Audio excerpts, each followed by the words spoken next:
Ma'anienet. Sympathique. Ma'anienet. Intéressant. Toutes les lettres sont intéressantes. Cela dit, moi j'ai toujours des préférences pour certaines lettres. Je vous ai déjà dit, je suis un peu ma boule, parce que moi il y a des lettres que j'aime et des lettres que j'aime moins. Bizarre, hein? Bon. Mais sur un plan psychologique, ça veut dire certainement beaucoup de choses chez moi. Bon, je pense. Et d'ailleurs, c'est, vous savez, regarde, si vous savez que ce livre-là, en fait, n'est pas seulement destiné à comprendre les lettres, mais aussi les noms, les prénoms des individus. D'accord? Quelle est la première lettre de mon prénom? Pourquoi c'est cette lettre-là et pas d'autre? Qu'est-ce qu'elle signifie, etc. Bien, donc on en parle un petit peu pendant le cours, mais à la fin, si Dieu veut, on consacrera un chapitre entier au nom. Et déjà, il y a une chose que j'ai lue, parce que j'ai quand même avancé un peu sur le livre, et en plus, j'étais obligé d'en acheter un. Bah oui. Et d'en acheter un à Josiane, qui est très intéressée par ce sujet. Je ne sais pas combien de temps. Mais t'en as pour quelques années, quoi. Oui, mais c'est pas grave, ça me... Alors, il n'y a pas le feu, hein? Non, pas le feu. Il n'y a pas de Esch. Ein Esch la gamme. Si on traduisait, il n'y a pas de feu au lac. Tous les jours, tu lis une page. Ou même pas. Bon, alors, qu'est-ce que je disais? Donc, il y a des lettres que j'aime et des autres que j'aime pas. Et donc, dans les prénoms, on va, si on a le temps, on va parler des prénoms qui commencent par la lettre Zain. Ils sont, il y en a plein. Il y en a plein des prénoms. Zohar, il y en a plein. Zohar. Alors, la lettre Zain. Alors, d'abord, s'il vous plaît, oubliez cet aspect d'hébreu moderne, les connotations modernes de la lettre Zain. Parce que l'hébreu moderne s'est emparé de la lettre Zain et il en a fait Marquez, vous les connaissez peut-être pas toutes, hein, mais je ne vais pas les citer maintenant, parce que sinon j'aurais l'impression que je vous insulte. Très difficile. D'accord? Mais enfin, disons que la lettre Zain, pour l'israélien lambda, c'est, on va quand même le dire, pour ceux qui ne le savent pas, la lettre Zain, c'est le sexe masculin, d'accord? Ça, tout le monde ne le sait pas, hein? Et c'est un verbe, puisqu'il y a les aïennes, donc qu'est-ce qu'on fait avec la lettre Zain? Bien. Mais aussi bien au propre qu'au figuré. C'est ça qui est important de savoir. C'est-à-dire, on n'utilise pas le verbe les aïennes tellement au sens propre, sauf quand on est quelqu'un de très très mal élevé, n'est-ce pas? Ça veut dire quoi? Ben, c'est pas beau. Tu m'as compris? Qu'est-ce qu'on fait avec un... D'accord? Mais c'est surtout... Mais... Non, c'est plus de l'argot, c'est devenu dans l'hébreu courant. Mais c'est surtout, je vais bien l'avoir. D'accord? Je vais l'avoir. D'accord? Nous avons auto. Voilà. Auto, ota, etc. Ça, c'est non pas les déformations, mais on sait que l'hébreu moderne est né de l'hébreu biblique et que l'hébreu progresse et que l'hébreu se déforme. Les profs d'hébreu, dont je ne suis pas, parce que j'ai pas le niveau, les profs d'hébreu, quand ils enseignent l'hébreu à un certain niveau, hein, les agrégés d'hébreu en France, des trucs comme ça, ils disent attention à leurs élèves, attention, attention, ne vous laissez pas abuser par l'hébreu moderne. L'hébreu moderne a rapetissé la langue, il a tordu la langue, il a déformé la langue hébraïque. Tentez, quand vous le pouvez, de revenir aux origines de l'hébreu, qui sont dans le Tanakh, qu'on le veuille ou qu'on ne le veuille pas. Alors, une petite anecdote comme ça. Quand nous sommes revenus en France et que mes enfants sont allés au lycée, donc ma fille rentre en seconde, la pauvre, elle parlait à peine le français, et elle a eu la chance ou la malchance d'avoir une prof d'hébreu, parce que j'ai choisi exprès un lycée où il y avait hébreu. Voilà. Donc évidemment, c'était commode, hein, pour le bac, ça permet d'avoir un 20 sur 20 ici, un 20 sur 20 là, etc. Et la prof d'hébreu, c'était une agrégée d'hébreu, donc c'était pas n'importe qui. Elle était folle complètement, mais elle avait un niveau d'hébreu absolument. Et dans les cours d'hébreu, en fait, au lieu d'enseigner l'hébreu au talmidim, qui n'avait pas le niveau de ma fille, elle passait 1 heure à s'engueuler avec ma fille. Parce qu'elle était ma fille, peut-être. oui, et ma fille passait 1 heure à s'engueuler avec sa prof. C'est pas beau ça quand même, comme sur d'hébreu. Et les autres, ils essayaient de suivre comme ça. Là. Ils n'avaient pas le niveau. Ah non, ma fille, elle a étudié ici. Donc, c'est sûr. Voilà. Zéro. Alors, donc on va parler Zayn. Alors, la caractéristique essentielle de la lettre Zayn, qu'est-ce que c'est? Voilà, je vais vous poser la question. Quelle est... C'est reine marraine. La lettre Zayn. La lettre Zayn, j'ai trouvé un truc dont il ne parle pas Rav Zamir, dont la première lettre commence par Zayn. Sheket. Alors, la lettre Zayn, Krikissé et Shvi Alav.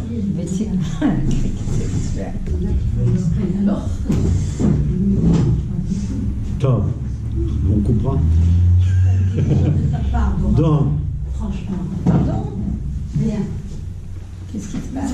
Akol Tov, Reine, Akol Tov מעולה.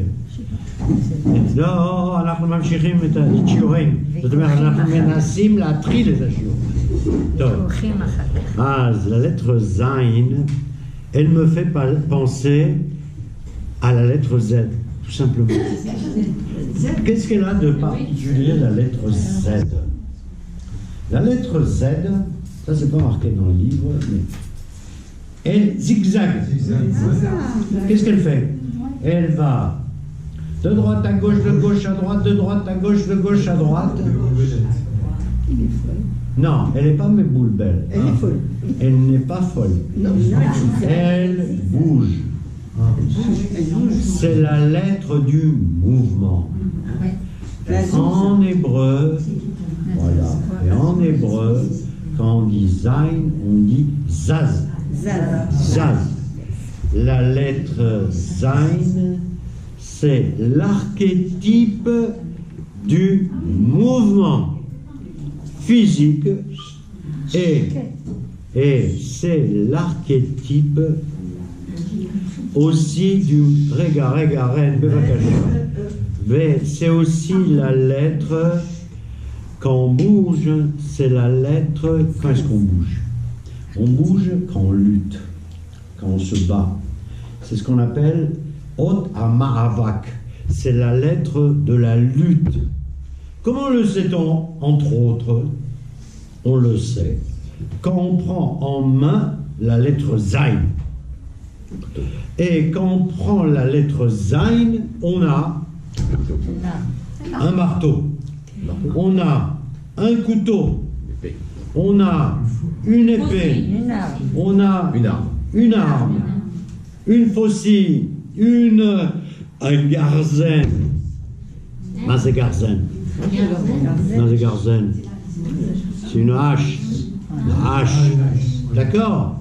C'est une lettre. Essayez de vous la configurer dans la tête. C'est une lettre avec un O qu'on peut saisir à peu près, et un bas qui est pointu et qui peut faire du mal. Pardon. C'est une lettre armée. Elle engage la guerre. Elle en a plein Voilà. de trucs. Ok, alors, c'est une lettre, c'est la lettre, mais retenez que c'est la lettre du mouvement, ou c'est la lettre qui... c'est la lettre de la guerre. Alors, il y a un passage, essayez de me suivre là, c'est un peu plus compliqué, hein. Si vous m'interrompez, vous ne comprendrez pas. Il y a un passage quand, dans la Torah, dans Bereshit, quand Hachem dit à Moshe, va et délivre mon peuple. D'accord? C'est à ce moment, c'est le moment du sné, c'est le moment de la flamme, comment on dit, du buisson ardent, d'accord? Il dit va, délivre mon peuple, va voir le pharaon, fais le boulot quoi, hein? Do something. Alors, et il y a, et un grand chacham nous dit, à Radbaz, nous dit, Sod haot zayin nirmaz bapasuk veze lecha haot. Hachem lui dit, voilà, et voilà, ça sera ça, le signe. Hot, dans ce cas-là, c'est le signe. Le signe que je t'ai envoyé en Égypte, le signe que je t'ai envoyé vers Pharaon, le signe que je t'ai envoyé pour délivrer né Israël. Hot, c'est le signe. Mais hot, c'est aussi la lettre. D'accord. Donc, nous dit le Radbaz, dans un sens plus profond, puisque Hachem lui dit Zel Ha'ot, il lui dit voilà, avant de partir dans ta lutte homérique contre Pharaon pour délivrer le peuple d'Égypte, tu vas avoir besoin de quelque chose. Tu vas avoir besoin d'une arme. Tu vas avoir besoin d'un cli. Tu vas avoir besoin d'une lettre. Et la lettre là, ça sera la lettre Zain. Veze lecha haot, et Zain sera ta lettre. Donc on peut traduire Veze lecha haot, ceci sera un signe pour toi, par et voici tu vas te servir de la lettre Zain. D'accord? Non seulement tu vas t'en servir, Aval ata tenatser, et tu gagneras, et tu l'emporteras. Normal, c'est une lettre donnée par Dieu à Moïse. Tu ne peux pas lui donner une lettre perdante. Il va lui donner une lettre, comment tu as dit, armée. Armée pour la victoire. D'accord? Voilà. Ok, décède. Alors, la lettre Zain, pour la première fois, elle figure dans la Torah, dans le pasuk Mazria Zera. Mazria Zera. Mazria Zera, alors d'abord Zera, on sait ce que c'est Zera, nous. D'accord, on en a parlé. Zera, c'est c'est l'embryon. C'est le... Non, c'est pas le fœtus. Dans ce cas-là. Ça va être aussi fœtus, aussi, absolument. C'est la graine. C'est les graines. Spermatozoïde. C'est la graine, mais c'est aussi le spermatozoïde. Absolument, puisqu'on avait parlé de la forme de notre Zain, on y reviendra peut-être ou pas. Donc, Mazri Azera, la terre qui portera des graines. Voilà, les graines, et les graines vont pousser, il y aura des fruits, etc., etc. Donc, la première fois, c'est important de savoir pour chaque lettre où on la trouve pour la première fois dans la Torah. D'accord? C'est très important. Parce que ça donne une indication. Hein? Et là, dans ce cas précis, Zera signifie aussi bien la graine pour la terre et la graine pour l'enfantement. D'où, voilà. Et comme on a vu, on a longuement parlé la dernière fois, on touchait peut-être un mot cette fois-ci, on sait aujourd'hui, sur le plan scientifique, que les spermatozoïdes, ils ont une forme qui ressemble au Z. Hein, un gros machin rose, ça se balade partout. Et comme ça se balade partout, on peut dire que les spermatozoïdes, ça zaz, ça bouge. Zigzag. Zigzag, ils vont en zigzag. Voilà, voilà. Donc, comme moi, je suis à la fois intéressé par la signification des lettres en hébreu, je suis intéressé, et Rav Cohen en parle beaucoup, mais je suis intéressé aussi par la trace qu'ont laissé ces lettres dans les différents alphabets et dans les différentes cultures, d'accord? Et dans les différentes cultures. D'ailleurs, il me vient comme ça, là, clac, clac, clac, clac. Zorro est arrivé. J'ai pas pensé à Zorro. Mais si tu veux, Zorro aussi, franchement, c'est quoi Zorro? C'est un mec qui passe sa vie avec son épée. Voilà, il est complètement obnubilé. Il a un zigzag. C'est pas pour ça que tu lui as donné le nom. Et d'ailleurs, la symbolique de Zorro, Voilà, c'est Z. C'est aussi une c'est épée. par l'épée. Voilà, c'est le Z de l'épée. Derrière du sergent. Mais c'est pas à ça que je pensais. Je pensais à zèbre. Ah oui, si. Zèbre.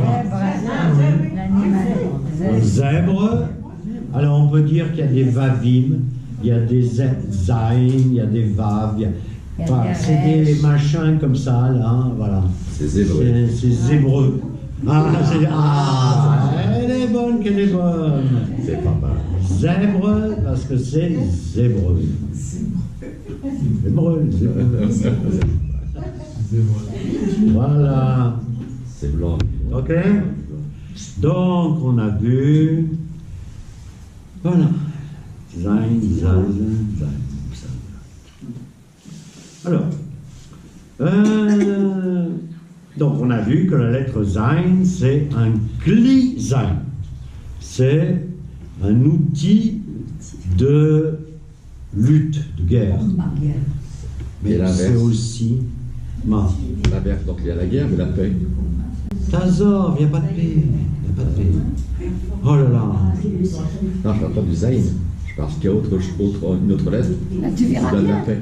Pour l'instant, nous Peut-être, mon cher Hubert, quand on arrivera à la lettre Chine, Ah oui, d'accord. Shalom. on trouvera, on parlera peut-être, je ne sais pas, c'est vraisemblable, de Shalom. Ou peut-être pas. Voilà. De toute façon, je vous ai déjà dit que la notion de Shalom, je vais vous dire un mot là-dessus, aucun rapport avec une des lettres, mais c'est pas important, cette notion de Shalom, ça signifie pas la paix. Salut. Salut. Shalom, ça vient de Shlemut. C'est quelque chose d'entier. On est en train de causer dans tous les coins de Shalom. Shalom, c'est la perfection, puisque c'est la Shlemut. Shalom, ce n'est pas la paix. Shalem, voilà. Ani rotse avatir aval shalem. Je veux pas que tu me coupes des morceaux de l'avatir. Je veux un avatir shalem. Donc, pourquoi je vous dis ça? Parce que la notion de shalom, qu'on traduit par la paix, ça ne signifie pas paix. Shalom est un des Shem d'Hachem. Shalom est un Shem Hachem. Un des nombreux Shem Hachem. C'est pour ça que d'ailleurs, si vous rencontrez un ami Haredi dans la rue, vous ne lui dites pas Shalom. Non. Assour. On a dit ça. Assour. Ça interdit de lui dire Shalom. À la limite, Shalom Aleichem ou un truc comme ça, mais même pas. Même pas. Même pas. Parce Même pas que, donner la main. si, voilà, parce que si vous lui dites Shalom, vous êtes en train de citer un nom divin. Il faut plus le dire. Hein? Il faut plus le dire. T'as dit toi? Non, mais même si ça arrive. On est en Israël aujourd'hui. On est au 21e siècle. Mais c'est un nom de Dieu si tu veux le considérer comme un nom de Dieu. Par ailleurs, si tu étudies, je n'ai pas fait, tous les noms de Dieu, possibles et imaginables, tu verras que ça va t'enlever tellement de noms communs que tu ne pourras plus rien dire. Donc tu peux le dire. Voilà. Mais je vous ai dit quand vous rencontrez un Haredi. Moi je ne suis pas un Haredi. Tu peux me dire Shalom. Moi je peux te dire Shalom. Moi, le plus facile, c'est de dire bonjour. Mais quand je dis Shalom, je ne dis pas Salam Aleikum. Vous comprenez ça? En arabe, quand on dit Salam Aleikum, c'est que la paix soit sur... Que la paix soit sur toi. Ça veut dire quoi que la paix soit sur toi?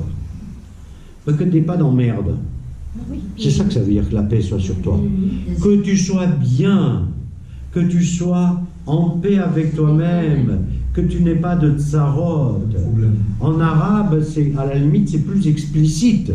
Salam aleikum. D'accord? Que tu sois shalem. C'est ça que ça veut dire. Voilà, il faut savoir. Quand tu dis shalom à quelqu'un, bon, habitude a été prise de dire shalom ici. Mais ça ne veut pas dire paix.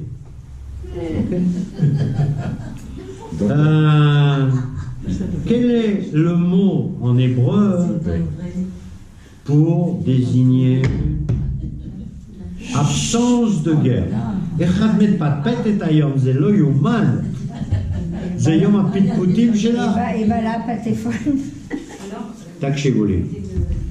Comment on dit en hébreu?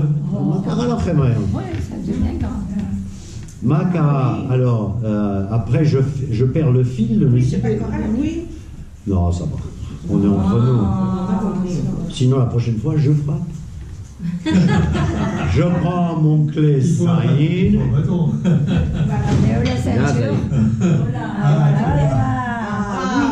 Très bien. Vanny Marbit. Tu veux passer ça sur Internet? Ouais, elle va faire la pub. Et ça fait, voilà, je vais être obligé de couper. Non. Alors, donc, l'absence de guerre. L'absence de guerre, comment on dit en hébreu? On dit pius. Pius. Pius, ça veut dire plutôt trêve, n'est-ce pas? C'est plutôt trêve. Ça veut dire non-guerre. D'accord? Pax. Pius, ça a donné naissance, c'est pour ça que je l'ai sorti là. Pius, ça a donné naissance à Peace. Peace. Pax. Pax Romana. Pax Romana, oui. La paix. Vous voyez, c'est un beau mot. Voilà. Donc en hébreu, on dit Pius. Et d'ailleurs, je pense, bien connaissant point tarabisant, je pense qu'en arabe, c'est la même chose. Je pense que il y a le concept, enfin, pas arabe, hein, mais il y a le concept de la hudna. Hein. La hudna, c'est la trêve. D'accord? C'est faire la trêve. C'est-à-dire que les Arabes, eux, sont soit en état de djihad, soit en état de guerre. La guerre peut être physique ou peut être spirituelle, soit en état de hudna, c'est-à-dire en état de non-guerre provisoire. Quand on dit en hébreu, par exemple, les fayes et oiveinu, on est obligé de faire beaucoup d'hébreu. Les fayes et oiveinu, ça veut dire, comment on va traduire ça? Ça veut dire adoucir nos ennemis, être sympa provisoirement, je ne sais pas le mot en français, adoucir nos ennemis. Comment tu dis? Faire plaisir. Ouais, enfin c'est, voilà, pour les... Un peu, voilà. Pour les entendre. les calmer, etc. Donc ça signifie que même en hébreu, et ça aussi, ça correspond à la remarque que j'ai faite tout au début, c'est-à-dire entre l'hébreu de tous les jours et l'hébreu avec le sens profond de la lettre, du signe ou du mot. D'accord? Shalom. Cela dit, vous pouvez quand même utiliser shalom et dire shalom pour la paix, parce que il faut bien qu'on se comprenne. D'accord? Bien. Mais sachez d'où ça vient. Hein? Encore une fois, quand on dit Yerushalayim, Ir chez Shulma Yachdav, c'est-à-dire c'est une ville qui est complète, indivisible, complète. C'est pour ça qu'il l'appelle pas. Voilà. Qui est indivisible. Non, indivisible, non, indivisible, c'est une prise de position politique. Hubert. Ça veut dire que dans l'hébreu, Il y a déjà. la situation naturelle, ce n'est pas la paix, c'est la guerre. Dans une certaine mesure. Je ne voulais pas aller jusque-là. Je ne voulais pas aller jusque-là. Parce que ce n'est pas vrai. Ce n'est pas... Enfin, c'est à la fois vrai et pas vrai. Je vais te dire pourquoi. C'est-à-dire que la paix, c'est quelque chose qui vient d'en haut. La paix, dans la mesure où Hachem s'appelle Shalom, on dit en hébreu Yassim Shalom Beineinu. Il mettra du Shalom entre nous. C'est-à-dire, c'est un cadeau qu'Hachem nous fait. Le Shalom. D'accord? Nous, avec nos petits moyens, on voit bien qu'on n'arrive pas à atteindre le Shalom. Et même si on atteignait le Shalom, je ne sais pas moi, avec nos oivim, avec nos ennemis, c'est ce qu'on appelle un Shalom médoumé. C'est un presque Shalom. Un presque Shalom. Est-ce qu'il y a la paix avec la Jordanie, la paix avec les Juifs? Oui. Il y a une espèce de paix qui correspond plutôt à une espèce de trêve, qui correspond plutôt à une certaine époque, etc. Il n'y a pas de guerre. D'accord.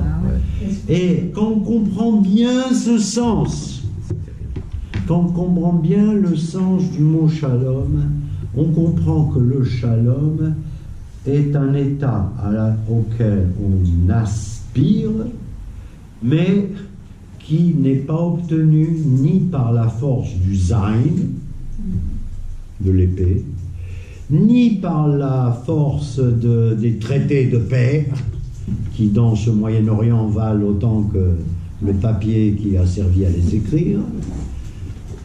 C'est une espèce de bénédiction, le shalom, et les bénédictions, ils viennent d'en haut. D'accord? Merci. Et j'ai terminé là-dessus, parce que ça a priori aucun rapport avec la lettre Zain. Bah si. Mais ça a un rapport tout en ayant pas de rapport. Alors maintenant, un truc qui a vraiment rapport avec la lettre Zain, c'est que Zain, c'est effectivement la guerre, un instrument de guerre, mais c'est aussi un instrument de bouffe. J'étais surpris là. Mais non, pas de sexe. De bouffe. Manger. Azan. Azan est olam kulo betuvo bechen bechesed uberachamim.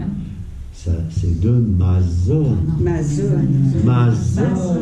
Donc Zan, c'est la nourriture. Zan, c'est Zain, c'est la chose Zan. Ok, rega. Maintenant, il y a un concept plus difficile, donc essayez de voir. Alors, d'où on le sait? On le sait, nous dit Rav Zami, j'adore l'appeler Zami. Ikar apeilut bemilchama mitkademet bechipus drachim la sagat mazon. Ça veut dire quoi? Ça veut dire que les principales guerres, où le motif réel de la guerre, c'est en général pour chercher de la nourriture. C'était quoi les guerres jadis? Les guerres jadis, c'est toi. Tu as une terre fertile, moi ma terre elle n'est plus fertile, je vais te faire la guerre pour récupérer ta terre fertile. Toi, tu as tué, je ne sais pas moi, un bœuf, je vais prendre mon épée et je vais te combattre pour récupérer ton bœuf que je vais manger. Alors c'est vrai que c'est un petit côté animal tout ça, mais et alors? Et alors? Qu'est-ce que nous sommes? Nous sommes des bêtes sur pattes qui ont simplement ont la parole, mais qui ont inventé quoi? Des armes. Nous avons inventé des armes. Parce que si nous n'avions pas inventé, nos ancêtres, inventé des armes, eh ben nous aurions été bouffés par les lions, et les orang-outans, et par les machins, etc. Donc nous avons, notre occupation au départ, ça a été de nous procurer des armes pour survivre et pour chercher la nourriture. Et que la recherche du Mazon s'est faite par le Zen, par le Zen. D'accord? C'est un truc, comment dirais-je, basique. D'accord? Bon. Alors. Et ça rejoint la graine aussi. Et ça rejoint la. Oui, Zera Mazria. Ça rejoint la graine. Mais la graine, comment dirais-je, c'est déjà un deuxième temps. Un deuxième temps, tu plantes ton champ, etc. Nana. Les clés, l'épée te sert à protéger ton champ. Au début, qu'est-ce que tu envies? Tu envies le champ de ton prochain. Et au départ, tu enviais le bétail de ton prochain. Quelles ont été les guerres, les principales guerres? Pensez par exemple aux Indiens aux États-Unis. Ils avaient des chevaux et ils avaient comment dirais-je, des terres sur lesquelles il y avait des bisons et ils se faisaient la guerre pour avoir les bisons. D'accord? D'ailleurs, bison, c'est avec un sein.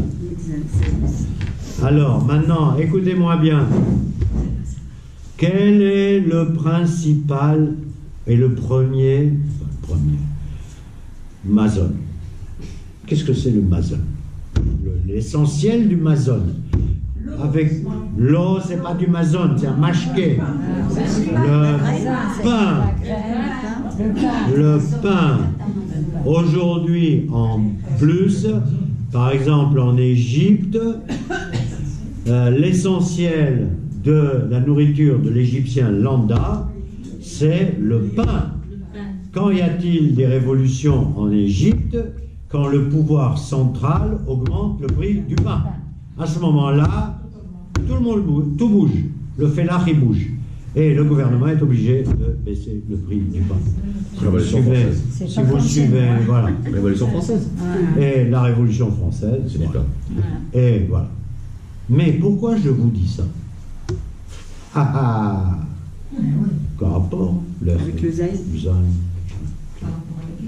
Donc on fait la guerre, je vous dis ça par rapport à la guerre. C'est-à-dire que je vous dis ça par rapport au mot milchama. Milchama. Et Rav Zamir nous dit, c'est pas moi, c'est lui, que lechem ou lachon milchama. Lechem ve milchama, même si ça ne s'écrit pas exactement de la même façon, c'est quand même lechem. Lechem, on transforme les lettres, on obtient milchama. Donc la première guerre a été pour le pain. D'accord? Comme les premières guerres ont été pour la nourriture et on se servait du zayn. D'accord? Mazon. Possède. Donc, Amazon vers l'Echem. Et tous les klizain, tous les outils de guerre, et toutes les guerres, elles illustrent ce que nous dit Rav Zamir, Akiyum achomri shel Adam baolam, l'existence matérielle de l'homme dans ce monde. C'est évident que c'est extrêmement matériel, ça. Hein. La guerre, le machin, tout ça, c'est chomri. Mais il nous dit aussi, parce que c'est un rabbin, vous comprenez? Il nous dit aussi, la milchama, va au-delà, c'est la milchama va au-delà du chomer, ça va aussi au niveau du ruach. Il a raison, ça va aussi au niveau de l'esprit, de l'âme, du souffle, etc., de ce qui est interne, d'accord? C'est la milchama amatmedet, la lutte constante et continuelle et jusqu'à la fin des temps entre le Yetzeratov, le Yetzerara, le Emet et le Sheker, la vérité et le mensonge, d'accord, etc., etc. Ok. Alors, s'il le dit, c'est qu'il a raison. Bon. Alors maintenant, la Haute Zain. La Haute Zain il nous dit une chose qui est importante, c'est effectivement la Haute Zain qui inclut la Parnassa, d'accord, le Mazon, pas oublier, Mazon, Zan, c'est aussi une bakasha matmedet vis-à-vis de Hachem. L'homme doit prier pour que Hachem lui procure le Mazon, ok? Parce que je veux dire, le nombre de fois où on dit Azan et Olam, Betuvo, dans le Birkat Amazon, mais dans d'autres prières aussi, d'accord? On le dit aussi dans Shmona Esrei, d'accord? On le dit aussi par ailleurs. Le réduire au Birkat Amazon, c'est extrêmement restrictif. Pourquoi est-ce que c'est restrictif? Parce que, quand tu dis quand le Birkat Amazon? À la fin. T'as mangé? À la fin. Non, alors, t'as déjà mangé? T'as pas besoin de le remercier? D'accord? Mais, pourquoi on te dit de faire le Birkat Amazon? Tu vois, parce que t'as mangé? C'est pas... J'ai mangé, j'ai bu, j'ai remercié le petit Jésus. C'est pas comme ça que ça marche. D'accord? Non. Ça marche qu'on dit Azan et Olam, Kulo, Betuvo. C'est-à-dire qu'on reconnaît que la nourriture que tu as mangée, en fait, c'est une nourriture que tu nous procures à nous et au monde entier. Donc, une des fonctions de Hachem, c'est d'être le nourricier. D'accord? Donc, tu reconnais par là qu'il est le Père nourricier. Hein? Et on le remercie. Voilà. Et on dit aussi que Aser Tehacher, il y a un mot comme ça en hébreu qui dit Aser Tehacher. Je ne vous demande pas de me dire ce que ça veut dire, puisque ça va être... Ça veut dire... Tu sais? Bakasha. Ça veut dire quand tu donnes tzedaka, tu deviens riche. Yafé. C'est ça que ça veut dire, sauf que ça s'applique à Aser. Et Aser, ça vient de Esser. Donc c'est le 10e de ta dîme, le 10e de ta récolte. D'accord? C'est mitzvah de Aser. C'est-à-dire que la dîme, c'est le minimum que tu donnes Au nécessiteux, c'est aser, qui vient de eser. Donc c'est pour ça, aser teacher. Aser teacher.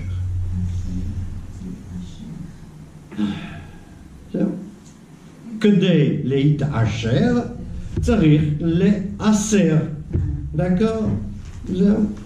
Or, לעשר, donner le dixième, ça מתנגד לצד החומרי, c'est opposé au côté matériel.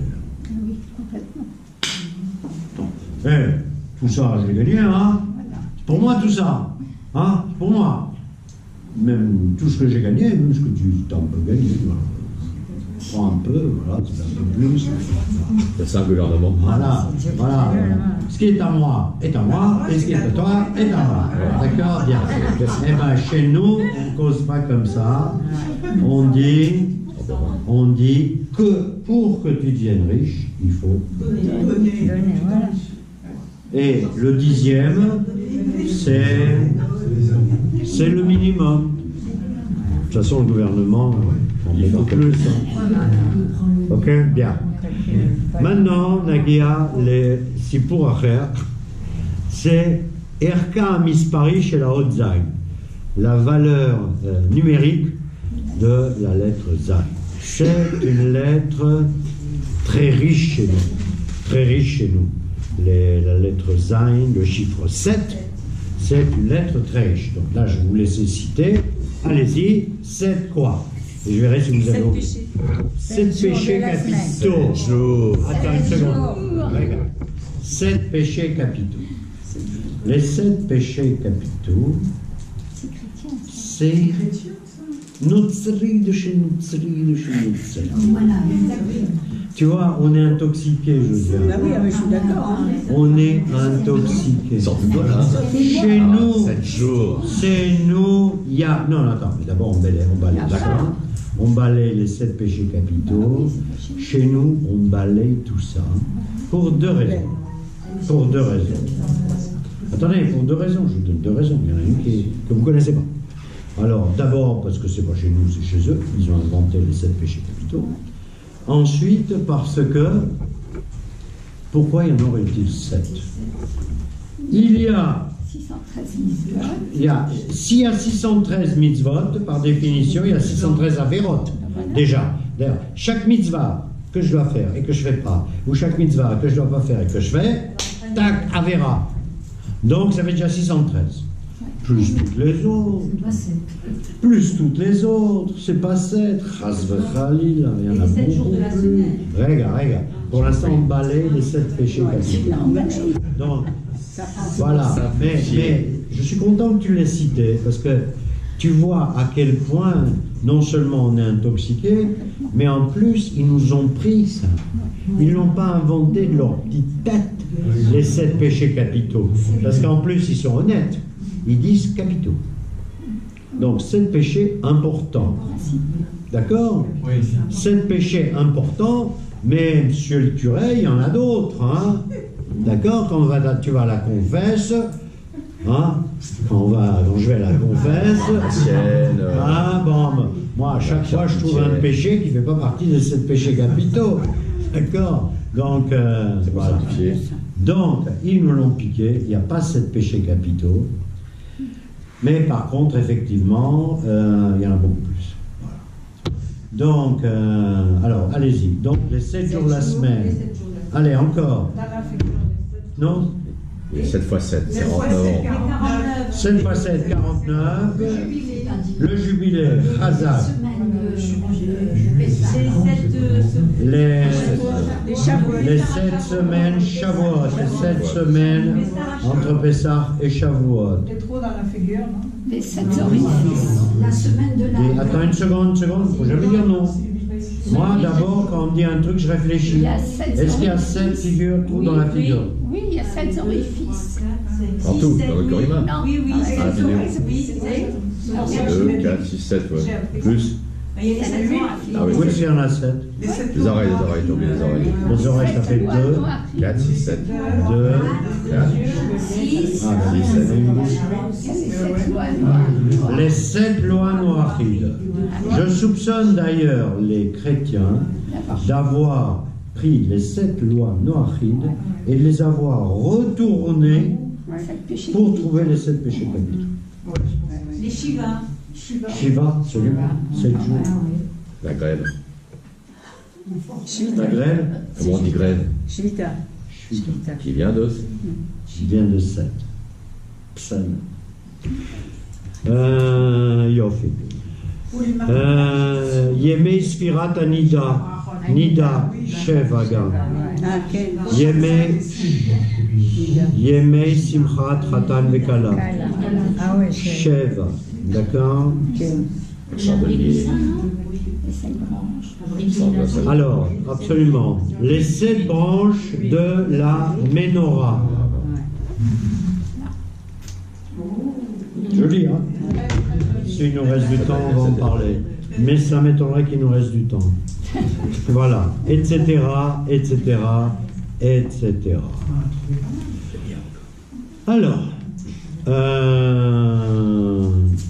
Alors, il y a quand même une chose que je veux dire, parce que je suis mis en vert comme ça, j'habille mon beau livre. Mais bon, non. Alors, vous savez que dans l'année, elle a des choses fixes et des choses mobiles. C'est-à-dire des choses fixées par la nature et des choses inventées par les hommes. Qu'est-ce qui a été fixé par la nature? Il y a l'année. L'année, la rotation, qui correspond à 365 jours et un quart, etc., etc. Ça, on n'y peut rien. D'accord? Le mois, la lune, bien, 29, 30, machin, etc. Le jour et la nuit. Les saisons aussi, effectivement. Les saisons. Le jour et la nuit. Maintenant, dites-moi, est-ce que les 7 jours de la semaine ont été fixés par la nature? Par Dieu. Par Dieu, non. Par Dieu. Hein? Par Dieu. Rega. Le temps, et c'est le jour, c'est pas 7 jours comme on a maintenant, ça doit être plus long.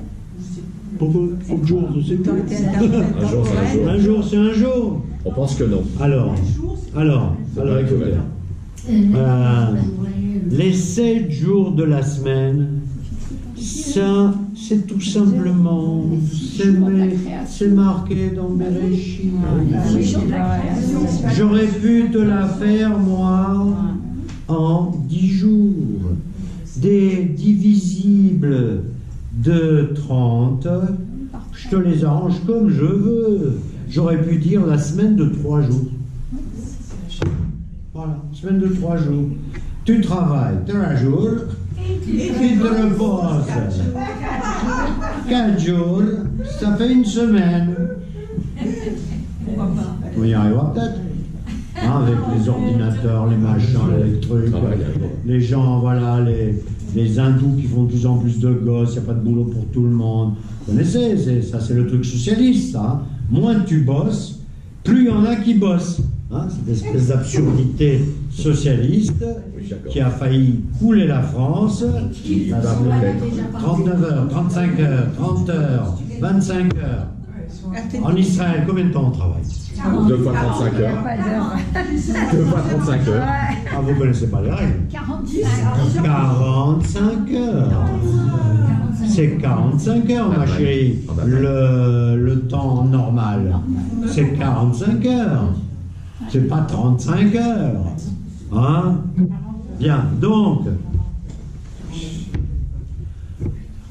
tous les peuples du monde qui ont décidé de diviser leur temps mensuel en semaines se fondent sur la première paracha de Bereshit. Ça, c'est un truc qui a l'air évident, mais c'est encore plus évident quand on le dit. Oui. D'accord? Voilà.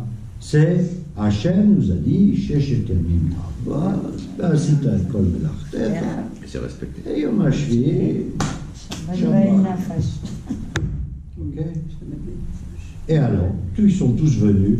Alors ils nous ont changé. Il y en a un dit, il veut dire nafash mais dimanche, l'autre il veut vendredi, l'autre il dit et dimanche, et samedi, et vendredi. Ok. Alors, voilà, et nous, moi, 7 jours de vacances. Mais non, tu travailles Bien. quand même. Alors, où je travaille? Je travaille, j'adore. Plaisir. Il faut un voda, il faut un voda. De toute façon, non mais c'est vrai, mais je veux dire, j'avais un rave, premier rave d'ailleurs, qui m'a dit une chose. J'ai retenu, il y a certaines choses comme ça qu'il m'a dit, il y en a que j'ai oublié, machin, il m'a dit, Lévi, l'effort c'est le confort. Ça a l'air con, Le hein? repos, c'est la confort. Voilà, l'effort c'est le confort. Non, le travail, je sais pas si c'est... Oui, c'est la santé, je sais pas. En tout cas, tout ce qu'on sait, c'est que la plupart des gens... Pas honnête. Ah, putain, Ça, c'est les paris. il m'a dit autre chose aussi qui m'avait frappé. Il m'a dit, dans le doute, Abstiens-toi. obstine-toi. Obstine-toi. Ça m'a servi, ça. Ça m'a servi, ça. C'est pas toujours à bon escient, mais... C'est vrai, on dit Christian. Alors, bon. Regardez, Rav Steinman. Non, attends, faut pas trop plus non plus le canoniser, hein? Quand même, qu'il ait vécu jusqu'à 104 ans, à la limite, ça arrive. Mais qu'il ait gardé sa tête jusqu'à 104 ans, ça, comment il a obtenu? Il étudiait tout le temps, ce brave. Je me demande comment je vais faire. Exactement. Il faisait travailler ses neurones. Moi aussi, je joue au sudoku. Je t'écoute, maintenant il faut que je t'écoute. Hein. Ouais, vas-y. Moi, Ouais, ma mère, grâce à Dieu, elle a bientôt 101 ans, et elle n'étudie rien, et elle ne lit rien. Et alors, chaque sa tête? Oui, tout ça. Alors, je vais vous dire, alors, je suis obligé de vous parler d'un truc parce que c'est un rapport, pas parce que c'est Dora, hein, bien que, bon, mais voilà, j'ai lu j'ai entendu un cours là, et voilà, qui m'a bien plu. C'était un cours de mon Rav, Rav Cherki, et il citait une rencontre, donc c'est une anecdote, hein, entre Rav Tzvi Yehuda Kook, c'est le fils de Rav Kook, et un talmid à lui, enfin, qui est plutôt un méchamesh, un shamash, c'est-à-dire les grands rabbinim, ils ont quelqu'un qui sont là, qui les donne, les aide, machin, etc. Et il raconte l'histoire qu'a raconté ce garçon. Et ce garçon disait, un jour, j'ai vu le Rav Tzvi Yehuda Kook assis comme ça, sans bouger, les yeux comme ça, dans le fixe, et ça durait. Or, c'est assez inhabituel de voir un rabbin qui n'étudie pas. D'accord? Donc, il s'approche du Rav. Le Rav, Oulai Kvodo Sefer, Oulai, le Rav veut un livre. Là. Donc, il revient ensuite et il dit Oulai Rav Rotse Sefer le Iyun. Iyun, c'est pour approfondir. Ok? Un livre pour approfondir.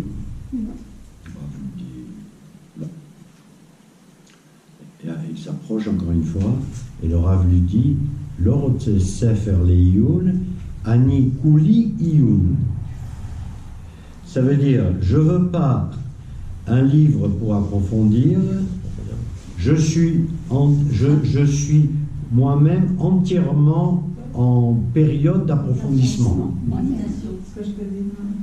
Donc, ça veut dire que il y a des moments où on n'a pas besoin de livre, à condition d'avoir un sujet dans la tête. Ça a l'air de rien, mais c'est pas évident à tout le monde, hein, d'avoir un sujet dans la tête auquel on pense et sur lequel on travaille et sur lequel on progresse aussi. On ne fait pas du surplace, d'accord? On ne fait pas du surplace. Or, il y a des gens qui arrivent effectivement à rester comme ça, mais ils ont toujours des trucs dans la tête et ils réfléchissent, peu importe à quoi, mais ils réfléchissent à des choses. Et ça fait travailler les neurones. Parce qu'il y a des gens, on leur dit à quoi tu penses? À rien. Et c'est vrai qu'ils pensent à rien. C'est très dur. Oui, c'est très dur de penser. Oui, mais la réponse en général, quand tu vois un mec comme ça, tu penses à rien. Il est ailleurs. Les insomnies, quand on pense, on n'est pas obligé de dire à quelque chose. Oui, c'est vrai, mais les insomnies, C'est encore différent. c'est différent. C'est autre chose, l'insomnie. Mais c'est la notion, c'est la notion. Pourquoi il disait ça, Rav Cherki? Il ne le disait pas pour rien. Il le disait qu'il y a des moments où il faut même abandonner l'étude.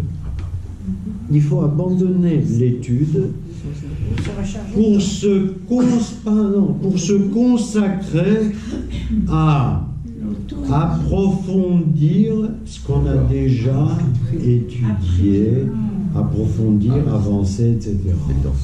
Voilà. Donc, si la mère de Dora a toute sa tête à 101 ans, je suppose, sans lire, je suppose que ça doit... Ah oui, ça travaille beaucoup dans sa tête, ça c'est sûr. Alors maintenant, pour les invertébrés, on a inventé le sudoku. Hein? Vous connaissez le sudoku? Pourquoi tu fais du sudoku? Étudier la Torah? Je te répondrai plus tard. Le sudoku, Il y a des c'est endroits. très bien le sudoku, mais nous on n'a pas besoin de sudoku. Parce que il y a, comment dirais-je, par exemple, bon, Non, ça c'est pas mal. voilà, moi, par exemple, ce livre-là, bon, en ce moment on est sur ce livre, ça fait un moment qu'on y est, et puis si Dieu veut, on y sera encore. Ce livre-là, il a plusieurs parties, pour moi. Il y a des parties où je comprends bien, pas de problème, ça roule. Il y a des parties où je ne comprends pas très très bien, donc je relis. Il y a des parties que je ne comprends pas.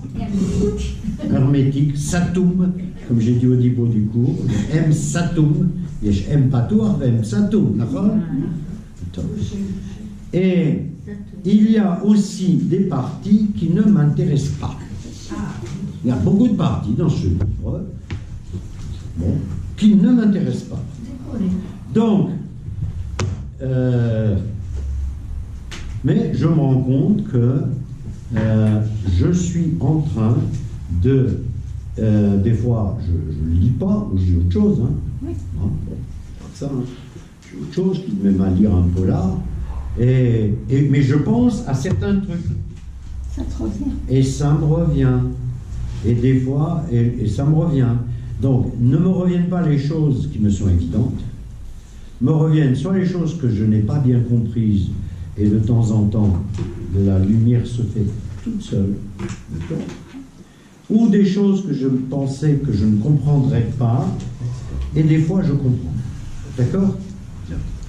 J'arrête. Alors, on va dire 2-3 choses sur quelque chose d'important. C'est la Ménorah et le Magen David. A priori, ça n'a rien à voir avec le sujet du Zayn, si ce n'est le seul c'est les 7 branches de la Ménorah. Ça, c'est les 7 branches de la Ménorah. Donc, effectivement, 7 nous renvoie au chiffre 7. Ok. Le chiffre 7, nous envoie aussi à autre chose, qui est le Magen David. Alors, qu'est-ce qu'il y a dans un Magen David pour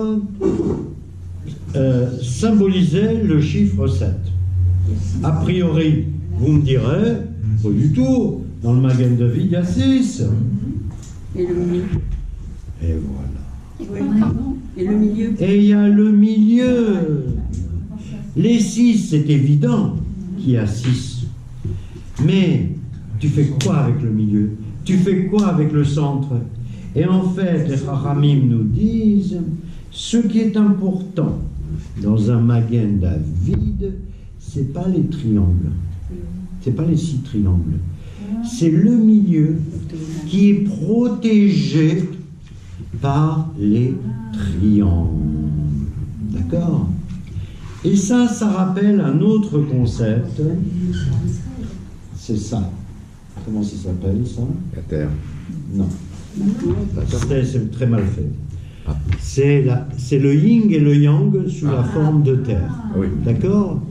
Le Le yin et le yang. De Yod. Donc, tu as deux machins comme ça qui forment un cercle. De Yod. Et à l'intérieur de ce cercle, il y a toujours un rond. N'oubliez pas que le yin et le yang, il y a un trou. Et les Chachamim du Mizrach Harachok, oh là là, qu'est-ce qu'ils ont pu écrire sur le yin et le yang? Presque autant ou peut-être plus que nous sur notre Torah. D'accord? C'est la notion de Hafour. C'est-à-dire le yin et le yang, la féminité, la masculinité, le noir et le blanc, la lumière, voilà, positive, tout ce que vous voulez, c'est les afarim, les contraires, d'accord? Les contraires. Chez nous, les contraires ne sont pas symbolisés par le yin et le yang, bien qu'il faille accorder beaucoup de respect au yin et au yang. Ils sont matérialisés par deux triangles. Voilà, deux triangles qui a un à son assise en bas et l'autre à son assise en haut. Mais nous, quand on recompose les deux triangles, on part du principe que les deux triangles ont une direction vers le haut. Tous les deux vers le haut. D'accord? Quoi non? Si, c'est un choix qu'on fait. C'est un choix. Voilà, par exemple, là, vous ne verrez pas, il y a deux triangles, et les flèches, les deux triangles, ils vont tous vers le haut. Tu veux dire. Voilà, vers le haut.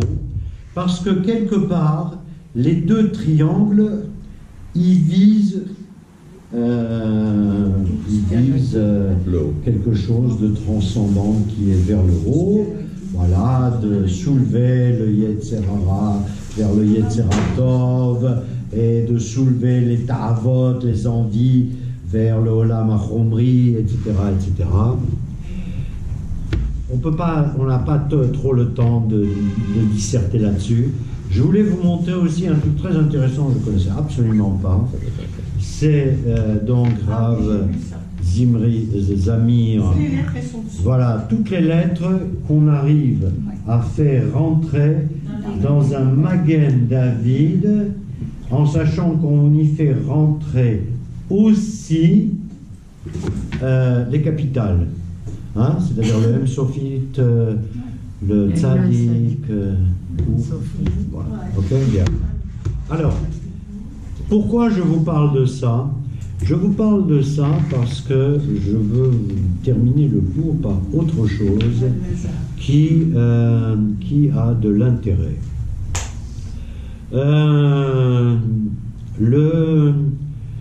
Nous, le chiffre qui nous branche, le chiffre important pour nous, et on a vu parce qu'on a donné beaucoup d'exemples, c'est le chiffre 7.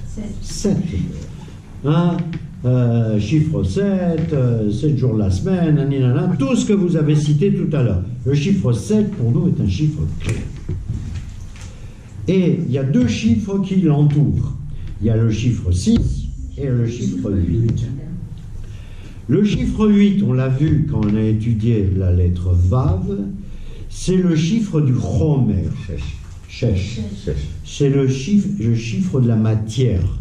Hein, parce qu'on avait vu que le chiffre 6, Shesh, c'était les 6 points cardinaux. Ça incluait le haut, le bas, le nord, le sud, etc. C'est le chiffre du Chomer. D'accord? Bien. Le chiffre 7, c'est le chiffre de ce qui zaz. C'est-à-dire le Chomer, il est immobile. La matière, elle peut être immobile ou mobile. D'accord? Si on se contente du chiffre 6, Vav, Chomer, le Chomer, il ne bouge pas. Une pierre ne bouge pas. En principe. Donc, on a besoin du chiffre 7, le zaz, le mouvement, pour faire bouger le chiffre 7. D'accord?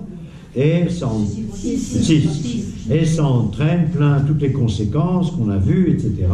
C'est toujours un chiffre en mouvement. Nous sommes un peuple en mouvement. Nous avançons de Pessah à Shavuot. Nous avançons de Yom Rishon à Shabbat, etc., etc. Le mouvement, d'accord, bien. Le chiffre 6, le chiffre du Chomer, est le chiffre de notre époque. Nous vivons une époque de Chomeriyut. Nous vivons une époque matérialiste, ou plutôt de matérialité. Donc déjà, on ne dit pas matérialiste. Matérialiste, ça veut dire autre chose. De matérialité. Tout est matériel. Tout est scientifique, tout est matériel, tout est objet, tout est pouvoir, tout est bitcoin. Hein, le bit du con. Hein, bitcoin. Voilà. J'ai pensé à ça une fois. J'ai pensé à ça. Bon, cela dit, il y a des mecs qui ont fait des sous. Et eux, ils étaient intelligents. Ah oui, ça c'est sûr. Ils étaient intelligents. Enfin, ils voyaient le nolage. Donc, on est sous le règne des bitcoins et c'est le chiffre 6. Quand on prend le monde extrême oriental, d'accord? Extrême oriental, c'est, eux, ils vénèrent le chiffre 8, d'accord? Ils vénèrent le chiffre 8 parce que c'est le chiffre de la vie. De l'infini, c'est la vie, c'est Chaim, c'est Ruach, c'est Neshama, c'est l'intériorisation et c'est l'immobilité. C'est l'immobilité, mais pas l'immobilité dans un sens matériel. Hein, Hubert connaît l'Inde mieux que moi, mais c'est l'immobilité dans, comment tu dis? Il ne bouge plus, je sais pas. Voilà, il ne bouge plus. Parce que, à quoi ça sert de bouger? D'accord? On intériorise, d'accord? On intériorise le machin, enfin, etc. On ne va pas faire de la science hindoue, machin, yoga, nani, nana, etc. Bien. Le chiffre 8, chiffre de l'Extrême-Orient. Le chiffre 6, c'est le chiffre de l'Occident. C'est le chiffre d'Ésaü, d'accord? Et nous, on prend le 7. Pourquoi on prend le 7? L'Orient. Non, parce qu'on amène le Gashmi au Rouhani. Nous prenons le matériel et nous essayons de l'élever. C'est, bon, moi qui le dis, c'est Rav Zamir, mais enfin, je l'avais déjà. T'as pas compris? Non, je ne vois pas comment on peut. À quoi sert de prendre le matériel pour les lever? Je vais t'expliquer. Enfin, je vais t'expliquer. C'est évident. Je veux dire, ça rentre dans le zan. Par exemple, c'est un exemple, le zan, la nourriture. D'accord? Eux, ils sont zen, nous, on est zan. D'accord? Nous, on est zan. C'est-à-dire, pour nous, une nourriture, en théorie, sans bracha, Ça va, n'a pas de sens.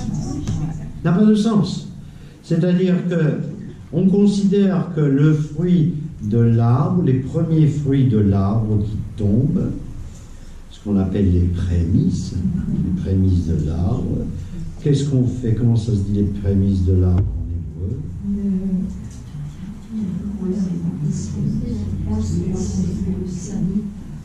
Bikurim. Bah oui. Bikurim. Qu'est-ce qu'on fait avec les bikurim? Les premiers fruits de l'arbre, celles a priori auxquelles on tient le plus. C'est génial. Ah, l'arbre, ça y est, bah, il a filé ses fruits, bah, là, quel kiff. Normalement, ils se précipitent dessus, on les bouffe. Non, on les mange pas. On les mange pas. On les prend, on les apporte au Beth Amikdash, et ça s'appelle les bikurim. les premiers-nés. Voilà, comme le premier-né. Voilà, comme le premier-né. Le premier, pas le premier-né. Premiers-nés. Premier-né. C'est pour nous obliger C'est pas le premier. se jeter. Alors, c'est pour nous obliger à rien du tout. Là, c'est pour te rappeler. C'est pour te rappeler simplement C'est pas toi. que tu n'es pas fait que de Chomer. Tu n'es pas fait que de Chomer. Mais en même temps, on te dit attention aux dérives du Chomer exact, mais attention aux dérives de l'autre côté, de l'extrême-orient. Parce qu'il y a beaucoup, comment dirais-je, il y a beaucoup de juifs aussi qui se perdent dans les spiritualités qui ne sont pas les nôtres. C'est ça. Qu'ils soient aux Extrêmes-Orient, ou qu'ils soient ailleurs d'ailleurs. Ils peuvent être aussi en Amérique du Sud aussi. Hein. Moi, j'ai le fils d'un ami, bonjour, hein. Amérique du Sud, ça va le marquer jusqu'à la fin de ses jours. Bon. Et donc, nous, on a choisi la haute Zayn. La haute Zayn. Et la haute Zayn. Alors, c'est amusant que Koach HaTnuah, c'est la force du mouvement. Et on dit aussi autre chose. Et là, il semble que le Rav Zamir ne l'a pas souligné. S'il l'a souligné plus ou moins.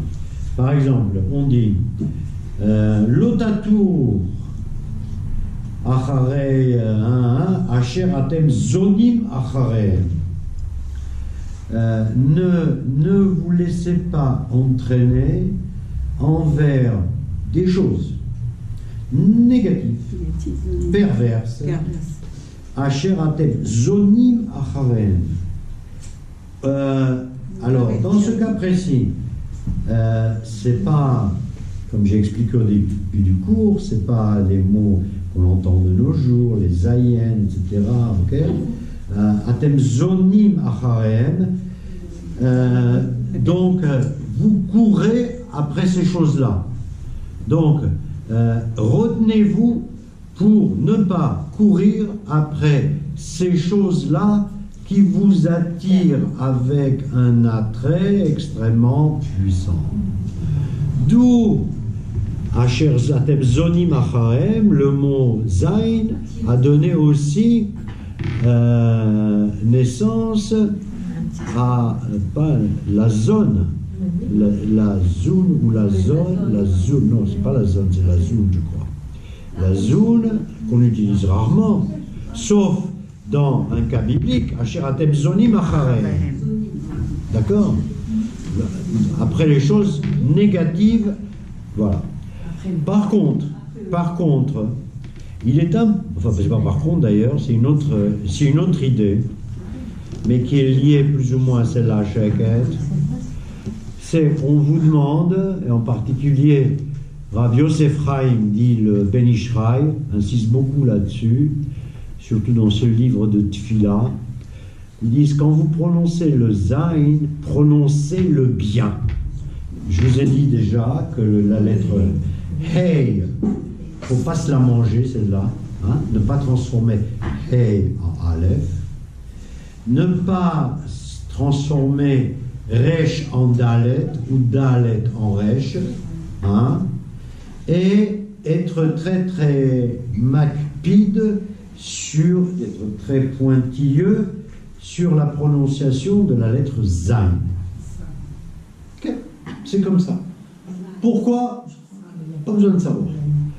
Mais les Chachamim, ils te disent, par exemple, quand tu dis le Zain, quel que soit le Zain, le tatou acharei levavchem v'acharei, le tatou acharei levavchem v'acharei alechem, asher atem zonim achareim.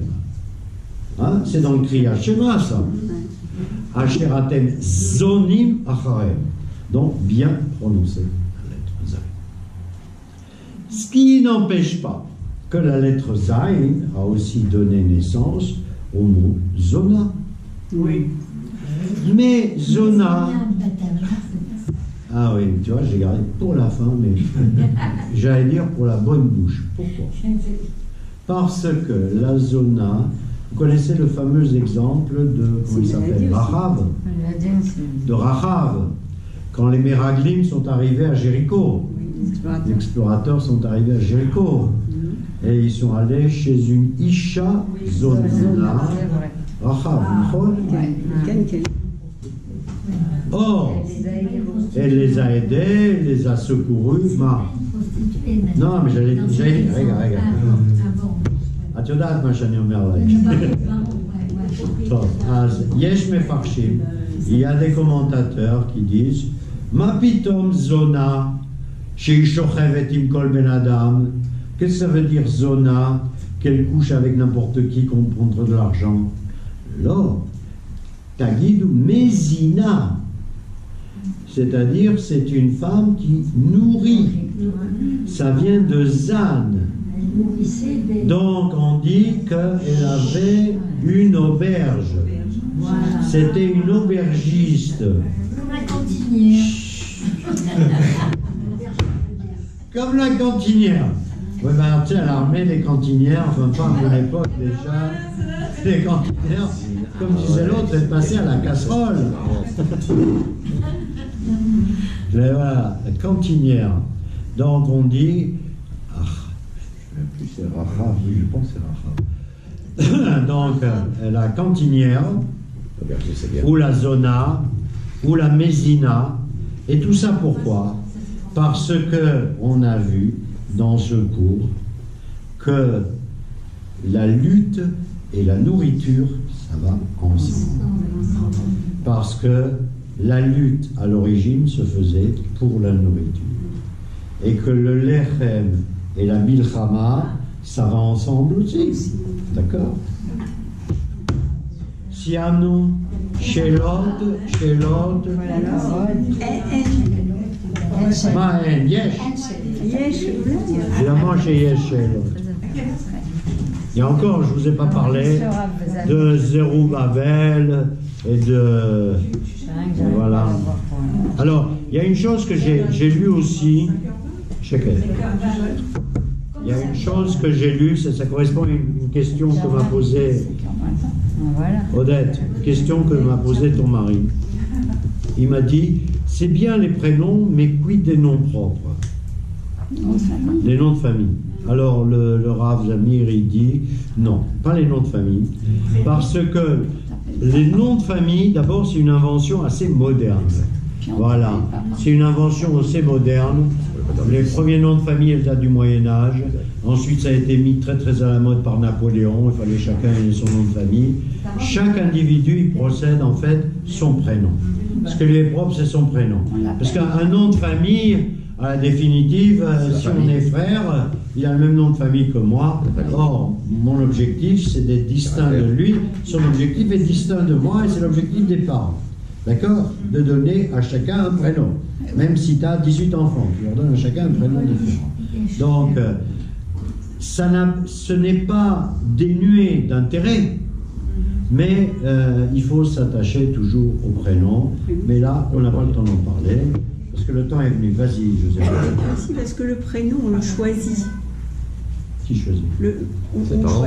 Oui, mais choisissent. les parents choisissent le prénom, alors que le nom de famille, c'est la descendance. Exact. C'est-à-dire le prénom, il était...